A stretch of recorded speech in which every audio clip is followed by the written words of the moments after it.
പ്രിയ സുഹൃത്തുക്കളെ, ഇത് ചുവന്ന ഇഞ്ചി ഉണ്ടാകുന്ന ഇഞ്ചിയാണ്, റെഡ് ഇഞ്ചി.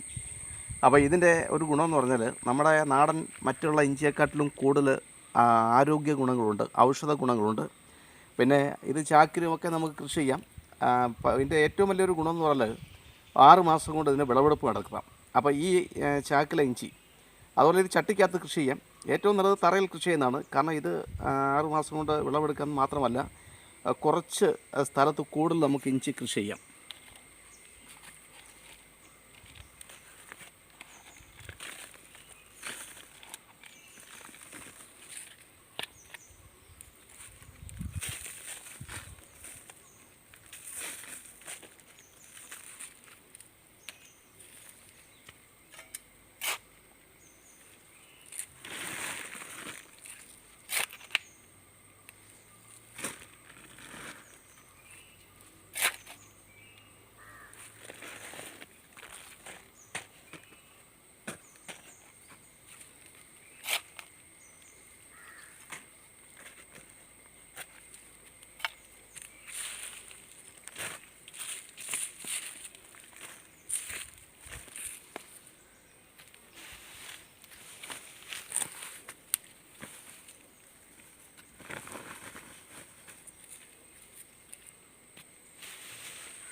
മാന്യ സുഹൃത്തുക്കൾക്ക് ഇലഞ്ഞൂർ ബ്ലോഗിൻ്റെ പുതിയൊരു വീഡിയോയിലേക്ക് ഹൃദ്യമായ സ്വാഗതം. ഇന്ന് ഞാൻ എൻ്റെ സുഹൃത്തുക്കളെ പരിചയപ്പെടുന്നത് ചുവന്ന ഇഞ്ചി, റെഡ് ഇഞ്ചി. അത് നമ്മുടെ നാട്ടിൽ സാധാരണയായി കൃഷി ചെയ്യുന്നതിൽ നിന്ന് വ്യത്യസ്തമായി ആ ഇഞ്ചിക്ക് ചുവപ്പ് നിറമാണ് എന്ന് മാത്രമല്ല, നമ്മുടെ നാടൻ ഇഞ്ചിയെക്കാട്ടിലും ഒട്ടനവധി ഔഷധ ഗുണങ്ങൾ കൂടുതലാണെന്ന് പറയുന്നു. അതുകൊണ്ട് തന്നെ ഇതിന് വിലയും അല്പം കൂടുതലാണ്. പിന്നെ ഇതിൻ്റെ ഒരു പ്രത്യേകത എന്ന് വെച്ചാൽ, ഈ ഇഞ്ചി 6 മാസം മതി വിളവെടുക്കാൻ. നമ്മുടെ മറ്റേ ഇഞ്ചിയൊക്കെ 8-9 മാസമൊക്കെ വേണം വിളവെടുക്കാൻ. 6 മുതൽ 7-8 മാസമെങ്കിലും മിനിമം വേണം. എന്നാൽ ഇത് 6 മാസം കൊണ്ട് നമുക്ക് വിളവെടുക്കാൻ സാധിക്കും എന്നാണ് മനസ്സിലാക്കാൻ കഴിഞ്ഞത്. അപ്പം നമ്മുടെ സാധാരണ ഇഞ്ചിയെപ്പോലെ തന്നെയൊക്കെ ആണെങ്കിലും അല്പം കൂടി പരിചരണം നമ്മൾ കൂടുതൽ കൊടുക്കണം. കാരണം എന്ന് വെച്ചാൽ 6 മാസത്തെ കാലാവധിയുള്ളൂ. അപ്പം ഈ ചട്ടിക്കോ ഗ്രോ ബാഗിലൊക്കെയാണ് നടന്നതെങ്കിൽ ഇതിന് 1 മാസത്തിൽ 2 വളം പേര് നമ്മൾ നൽകണം. കാരണം ഇത് മറ്റേതിനെക്കാട്ട് വിളവ് കൂടുതലാണ്. ഒരു കഷ്ണം ഇഞ്ചിയിൽ നിന്ന് തന്നെ 100ഓളം ചൊട്ടകൾ, അതായത് 100 വിത്തുകൾ, 100 ചൊട്ട വിത്തുകൾ ഇങ്ങനെ ഉൽപ്പാദിപ്പിക്കും. അതുകൊണ്ട് തന്നെ ഇത് മണ്ണിൽ നട്ടാൽ നമുക്ക് നല്ല രീതിയിൽ വിളവെടുക്കാം. ഇപ്പം ഞാൻ ഇത് വിത്തിന് വേണ്ടിയിട്ടും അതുപോലെ തന്നെ ഇത് പഠനത്തിന് വേണ്ടിയിട്ടുമാണ് ഇങ്ങനെ ചട്ടിയിൽ നട്ടത്. ചട്ടിയിൽ ഒരുപക്ഷേ വസ്തുവില്ലാത്ത ഒട്ടനവധി ആൾക്കാരുണ്ട്, സമയമില്ലാത്തവരൊക്കെ ഉണ്ട്. അവർക്കൊരു കൗതുകത്തിന് വേണ്ടിയും അതുപോലെ തന്നെ ഇതേപോലെ ഒന്ന് വളർത്തുന്ന ആഗ്രഹമൊക്കെ ഉണ്ടെങ്കിൽ എങ്ങനെയാണ് ചട്ടിയിൽ വളർത്തേണ്ടത് എന്നുകൂടെ കാണിക്കുന്നതിന് വേണ്ടിയിട്ടാണ്. അപ്പോൾ ഇത് ഞാൻ ഒരു കഷ്ണം മാത്രമേ ഇത് നട്ടുള്ളൂ. മറ്റേതൊക്കെ ആണെങ്കിൽ ചട്ടിയിൽ നമ്മൾ 2 കഷ്ണം വെക്കും, അല്ലെങ്കിൽ 3 കഷ്ണം വെക്കും. ഇത് ഒരു കഷ്ണം മാത്രമേ വെച്ചുള്ളൂ. അപ്പം നിങ്ങൾ നോക്കട്ടെ, ഈ ഒരു കഷ്ണം തന്നെ ഇപ്പോൾ 1 മാസമായിട്ടേ ഉള്ളൂ. ഈ 1 മാസം കൊണ്ട് തന്നെ ഇത് കിളിച്ച് ഇതേ പരുവമായി. അപ്പം നമ്മൾ വളം ഇട്ട് കൊടുക്കുമ്പോൾ ശ്രദ്ധിക്കേണ്ട, ഇതിന് ലായനി വളം കൂടി ഇട്ട് കൊടുക്കണം. നമ്മൾ മറ്റുള്ള ഇഞ്ചിക്ക് ലായനി വളം ഇട്ടില്ലെങ്കിലും കുഴപ്പമില്ല, ഇതിന് അല്പം ലായനി വളം കൂടി നമ്മൾ ഒഴിച്ചു കൊടുക്കണം. അപ്പോൾ ഇതിൻ്റെ ചുവട് നമ്മൾ ഇളക്കി, 1 മാസമായി ഇഞ്ചി കിളിച്ച് ഈ പരുവമായി ചുവട് നമ്മൾ ഇളക്കി. അപ്പോൾ ഈ ചുവട് നമ്മൾ ഇളക്കിയിട്ട് ഇതിന് ഈ സ്റ്റെറാമിൽ ഞാൻ ഇട്ട് കൊടുക്കുകയാണ്. സ്റ്റെറാമില്ല് അല്പം വളം കൊടുക്കണം. അപ്പോൾ ഇത് ഞാൻ ഒരു 1.5 കൈ വളം നമ്മൾ ഇട്ട് കൊടുത്തതിന് ശേഷം ആ വളത്തിൻ്റെ മുകളിൽ മറ്റേത് ചെയ്തതിൻ്റെ കൂടെ തന്നെ കുറച്ച് മണ്ണ് നമ്മൾ ഇട്ട് കൊടുക്കണം. കാരണം വളം ലയിക്കണമെങ്കിൽ അല്പം മണ്ണ് ആവശ്യമാണ്. ഇച്ചിരി കുറച്ച് മണ്ണിട്ടേ കൊടുക്കാവൂ, അത് വളരെ ശ്രദ്ധിക്കണം. കുറച്ച് മണ്ണേ നമ്മൾ ഇട്ട് കൊടുക്കാവൂ. മണ്ണ് ഒരിക്കലും ഇഞ്ചി വർഗ്ഗ വിളകൾക്കൊന്നും മണ്ണ് കൂടി പോകാനുള്ള അവസരം നമ്മൾ കൊടുക്കരുത്.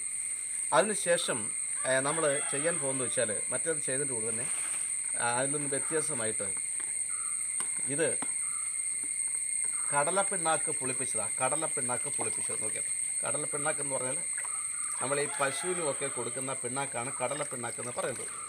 ഈ കടലപ്പിണ്ണാക്ക് പുളിപ്പിച്ചതാണ് ഇത്.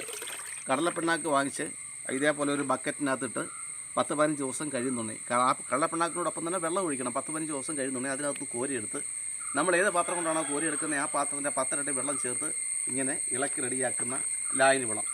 ഈ ലായനി വളം ആഴ്ചയിൽ ഒരു പ്രാവശ്യം വീതം ഇതിന് ഒന്ന് ഒഴിച്ചു കൊടുക്കുന്നതും വളരെ നല്ലതാണ്. നല്ലതെന്നല്ല, ഇത് വളരെ പെട്ടെന്ന് തൂക്കമുള്ള ഇഞ്ചികൾ നമുക്ക് കിട്ടും. അതിനുശേഷം നമ്മൾ മറ്റേ ഇഞ്ചിക്കൊക്കെ ചെയ്യുന്നതിൻ്റെ കൂടെ തന്നെ ഇത് കരിയില വെക്കുക. കാരണം ഇതിൻ്റെ വിത്തുകൾ ഒരിക്കലും ഞെരുങ്ങി പോകാനിടയാവരുത്. കരിയില വെച്ച് കൊടുക്കേണ്ട അതാണ്. അതായത് ഇതിൻ്റെ മണ്ണ് നമ്മൾ ഇട്ട് കൊടുത്ത മണ്ണ് കട്ട പിടിക്കരുത്. കട്ട പിടിച്ചു കഴിഞ്ഞാൽ ഇഞ്ചി ഉൽപ്പാദനം കുറയും. അപ്പോൾ അങ്ങനെ നമ്മൾ ഇത് ഇട്ട് കൊടുക്കുക. കേട്ടോ, ചുവന്ന ഇഞ്ചിയാണ് ഇത്.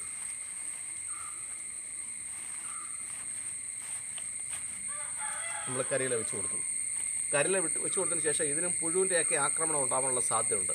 അതുകൊണ്ട് തന്നെ കുറേ വേപ്പിൻ പിണ്ണാക്ക് നമ്മൾ ഇതിൻ്റെ ചുവട്ടിൽ ഇട്ട് കൊടുത്തു.